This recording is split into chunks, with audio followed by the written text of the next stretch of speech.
Hello friends, welcome again. Friends, as the students of English literature, when we study 20th century literature and criticism, we come across several terms, several movements like structuralism, colonialism, post-structuralism and so on. In my previous videos, I have discussed colonialism and structuralism. In today's video lecture, we want to understand what this post-structuralism is and how post-structuralism is different from structuralism. This post-structuralism is also known as Deconstructionism.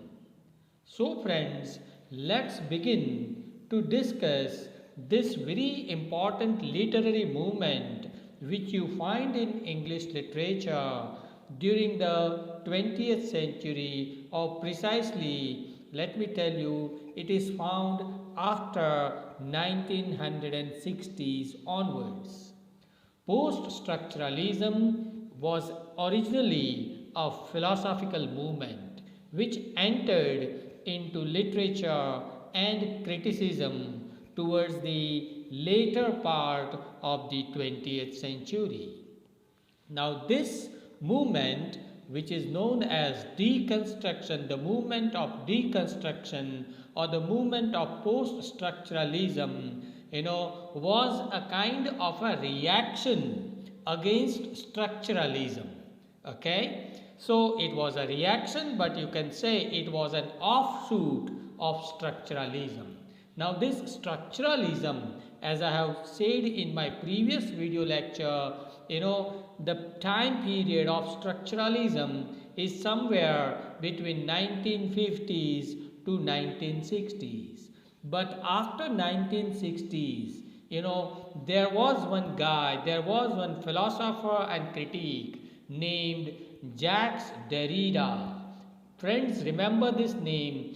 Jacques Derrida has been considered as the pioneer, as the founder of this new movement which is known as post-structuralism.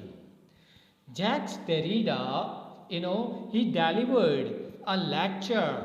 The title of his lecture was Structure, Sign and Play, which he delivered in one international symposium, or you can say an international seminar, where hundreds of great scholars of language and literature had gathered over there, and Jacques Derrida delivered his lecture in the year 1966. Remember this date, friends. Why? Because this 1966 is going to be very crucial, in terms of the development of literature and critical theories in English literature.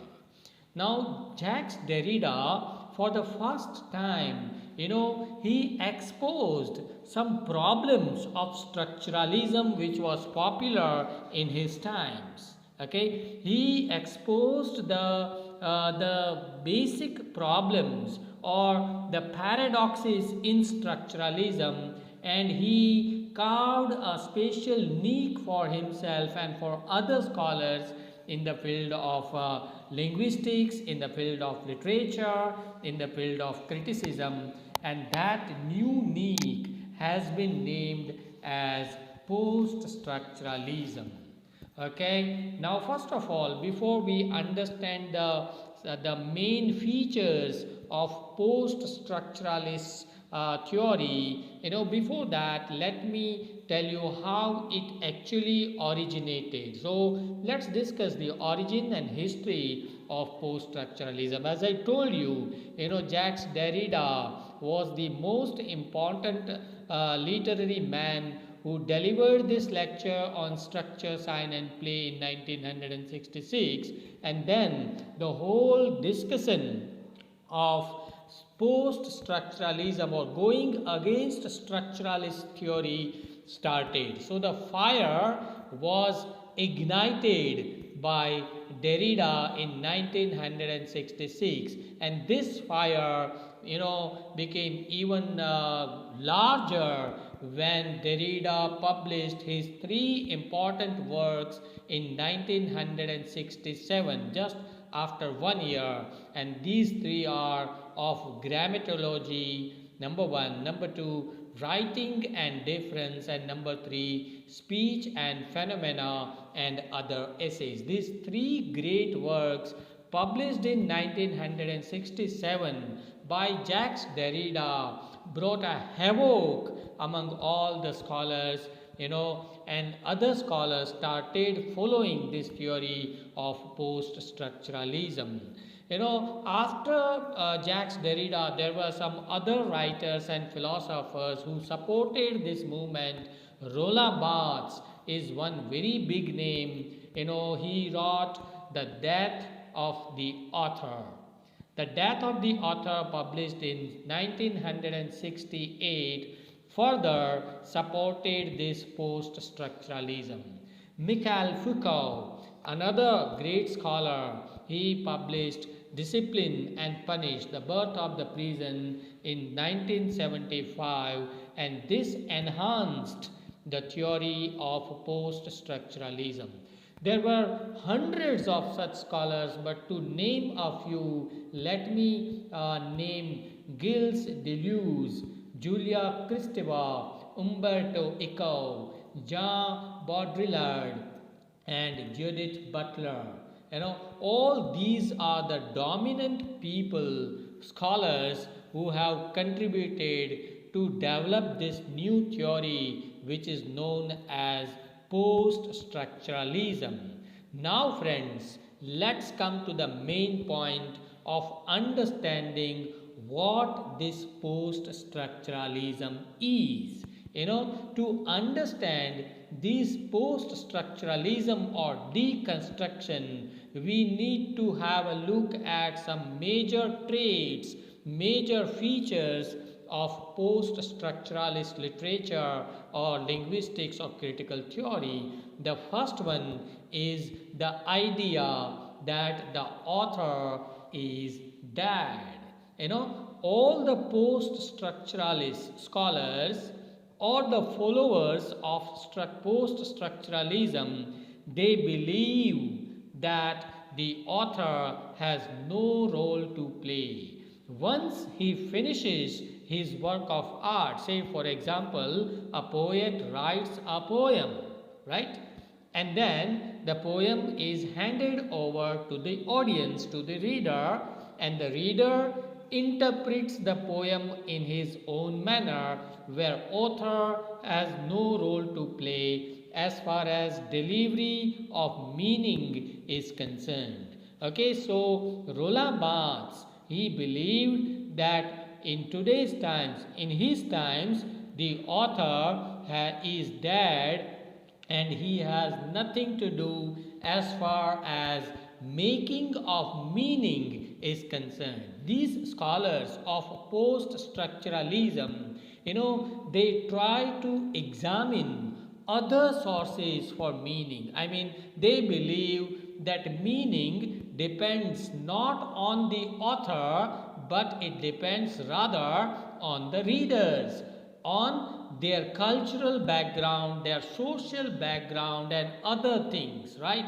So meaning depends not on the author, but on the reader. Meaning even does not depend on the text. The structuralist people, they believed they gave more emphasis on the text, but post-structuralist scholars, they gave more emphasis on the readers, their social, cultural, educational background, and they believed that meaning comes from all these different sources. Okay, so and as a result, they believe that there is a multiplicity of meanings. There are multiple meanings of the same single text. Friends, you must have examined or you must have observed that when you read a poem, you derive one meaning, but when I read the same poem, I get another meaning, and when third person reads the same poem, that third person reads and has another third meaning. So meaning, there is not one fixed meaning, there are as many meanings as many readers, right? So it all depends upon our culture, upon our brought up, our social surroundings. Let me give an example. Here you can see these two pictures. On the left hand side, a lady is serving a cup of tea. On the right hand side, a lady is serving a glass of wine. Now, in one culture, serving tea is considered as a good manner. In another culture, serving a glass of wine is considered good. In our society, we consider it bad. So the object is same. Okay, wine, somewhere it is good, somewhere it is bad. So meaning is not in the wine. Meaning is there in our understanding, in our culture, in our social surroundings. Okay, so that is what I wanted to say, that the author's intended meaning is not primary.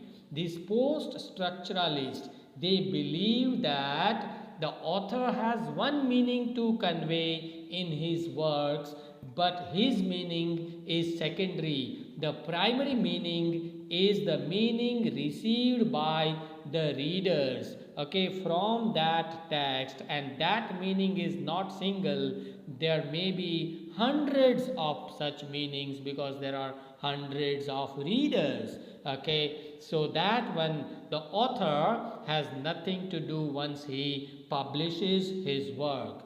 Second important idea of post-structuralist theory is meaning is not fixed. As I just now told you, these people, the structuralists in the previous times from 1950s to 1960s, structuralism was very popular, and the structuralists believed that meaning is absolute and fixed. Why? Because language is fixed. They believe that meaning lies in the language. But post-structuralist people, they argue that nothing in this world is fixed. Okay, everything keeps on changing. And Jacques Derrida, the founder of post-structuralism, he says that meaning is changing constantly from one place to the other, from one person to the other. Okay, he has given a new theory of difference. Now friends, try to understand, this is very tricky. Difference, according to Derrida, is actually the combination of two terms, differ, D-I-F-F-E-R, and D-E-F-E-R. Differ and defer. Now differ means what? This differ means something which are not same. Okay, and differ means something which continues. Let me explain this with this example. As on the screen you can see here three words, day, say and lay, D-A-Y, S-A-Y and L-A-Y. Here, the first letter of each word is changing. Okay, so that is differ. And the last two letters, A-Y, they continue. They are same. So they are known as D-E-F-E-R, defer, and D, S and L, the first letters, they are known as differ. And difference is a mixture. Mixture means amalgamation of differ and defer. Meaning depends on this difference. Okay, the third important thing which post-structuralists believe is in the philosophy of absence. These people believe in the philosophy of absence.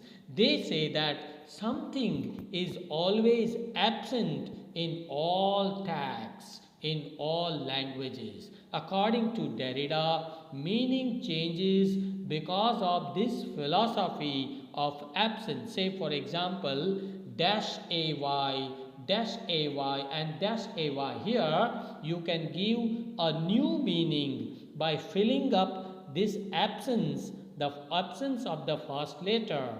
Okay, here the first letter is absent, which has the power to give different meanings to each different word. Okay, if you use D, it becomes day. If you use S, it becomes say, and if you use L, it becomes lay. So absence is always there. Even a writer, say for example a poet writes a poem, but still something is missing, because no one is perfect. Something is missing, and this missing thing has been filled by the readers, and that's why readers receive a new meaning. Okay, you read a poem, you fill something, and then you have your meaning. When I read the same poem, I fill in my own manner something which is absent, and then I receive another meaning. So meaning is actually changing because of this absence of philosophy of absence. Okay, another important thing is, which post-structuralist scholars believe, is that there is no relationship between the signifier and signified. Friends, if you have watched my previous video on structuralism, then you must be familiar with the three terms sign, signifier, and signified. Now sign is what? Let me show you this picture. Okay, sign means a word. Say for example, when I write a word apple, apple, when I write it on a piece of paper, that is sign. Okay, so that is a sign. And signifier is what? Signifier is the sound of that image. So when I speak the word apple, so and you listen to that word apple, that is a signifier.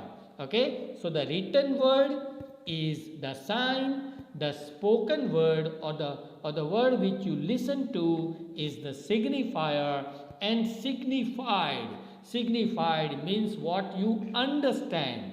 Okay, what you understand. So these post-structuralists, they believed that there is no relationship between the signifier and signified.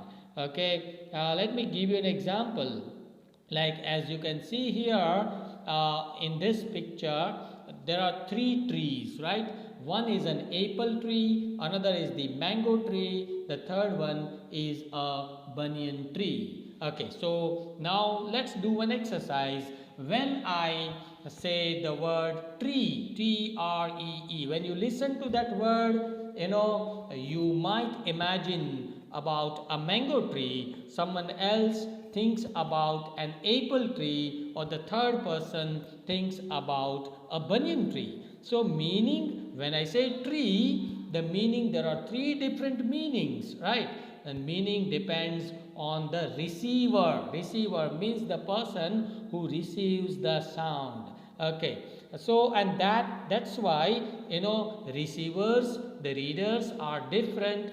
They come from different backgrounds, different social background, different educational background. They come from different cultures, and that's why there are hundreds of meanings. This is what post-structuralists believe. Okay, and everything keeps on changing. Let me give you another example. When you see a beautiful natural scene, as you can see here, when you visit a beautiful beach, say for example, and then you enjoy the moment, your heart starts dancing, you become so happy. But friends, let me ask you, is there any guarantee that you are going to enjoy the same pleasure even after 2 minutes or 5 minutes? Let me tell you, the answer is no. Why? Because time changes, mood changes, the lights change, and everything changes. Okay, so what we see today is not the same. When I say, for example, I give you another example, I might say that I know you, मैं आपको जानता हूँ. लेकिन मैं जब बोलता हूँ कि मैं आपको जानता हूँ तो मैं अभी तक के आपको जानता हूँ, मतलब after 5 minutes I can not से मैं आपको जानता हूँ, because after 5 minutes something is changed. Okay, though the change is very slow, the change is very little. Okay, but world is changing, so that's why time changes, mood changes, and that's why meaning also changes. And so, these post-structuralists, they very strongly believe that meaning does not depend on sign. Sign means written word, or even the signifier, what we listen. Meaning entirely depends upon our mental mood, our circumstances, our situations. Okay. Another important thing the post-structuralists believe is that they have rejected the binary opposition, the idea of binary opposition which was developed by the structuralist scholars.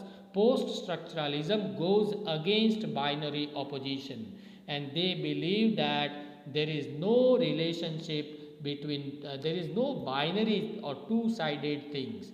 Let me tell you, the structuralist people from 1950s to 1960s, they believe that there is like we understand light because we have seen darkness. Okay, they believe that this world is in binary opposition.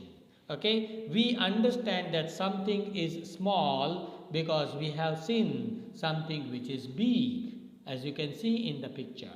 The structuralists believe that we call somebody rich.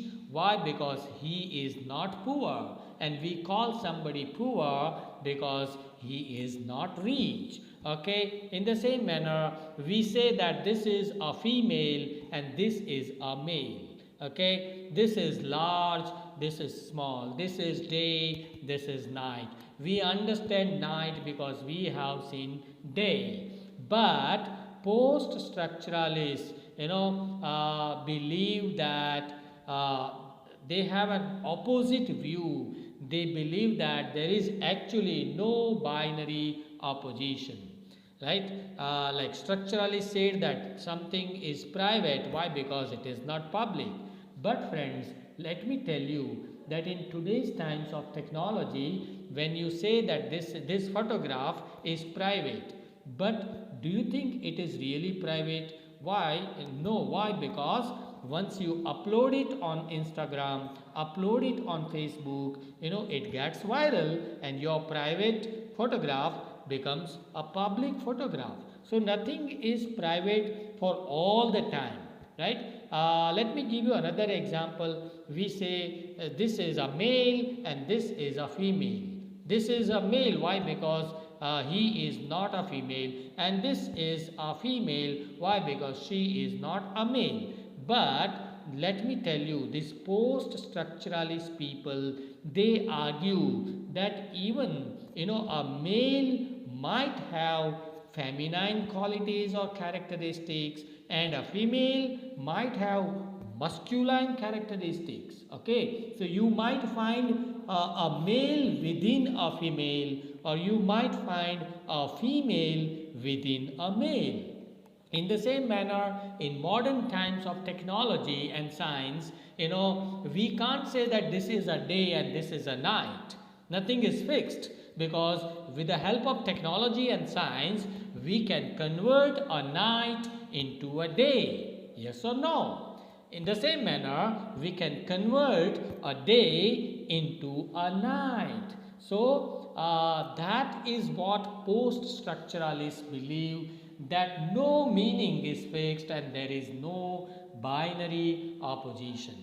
Another idea these post-structuralist scholars believed in is that writing is superior to speech. Now, structuralist people, they believe in structuralism. We believe that speech is superior to writing, but in post-structuralism, we believe that writing is superior to speech. How? Let me give you an example. Okay, like structuralists, they in structuralism we say that a child learns a language. Okay, so the first skill which the child learns is that of speaking, right? So speaking comes first and then comes writing according to structuralism. But post structuralism, it believes that writing comes first. How? Let me show you. Now, except Malayali people, others might not understand this.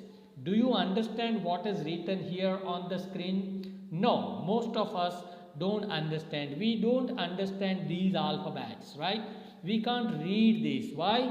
Because it is not written in our mind. Okay, the post-structuralist scholars, they believe that first of all something has to be written in the mind, and then we understand this world, then we understand the speech which is spoken by somebody. So writing comes first, writing within the mind comes first, and speaking or listening comes second. Okay, a child first of all, he fixes up a picture in his mind that so and so person is my father. So he writes in his mind that this is my father, and then he understands the speech, the word father, right? So according to post structuralism, writing comes first and speech comes later. So these were the major theories, ideas developed by the theory of post-structuralism. So friends, now we are here to conclude this discussion by saying that post-structuralism was a philosophical and literary movement which was a reaction against structuralism. As I told you in the beginning, remember the name Jacques Derrida and remember this title, Structure, Sign and Play. Derrida delivered a lecture in 1966, and then this post-structuralism begins. Okay, other major post-structuralists are Roland Barthes, Lacan, Judith Butler, and so many others. Okay, a main idea of post-structuralism is that they believe that there is no single meaning, there is no fixed meaning of one text of literature. The author's intended meaning has nothing to do with the text. The text is received by the audience, by the readers in their own manners, and there are multiple meanings. Why? Because there are multiple readers. Okay, meaning depends on the reader, his circumstances, his situations, his mood, his social, educational, economic, political background. As a result, there are so many different meanings of the same text. So friends, here I come to the end of this video lecture. If you really have enjoyed the video, please subscribe to this channel and like the video and share it among your friends and classmates so that others also can be benefited. Thank you for watching. Thank you.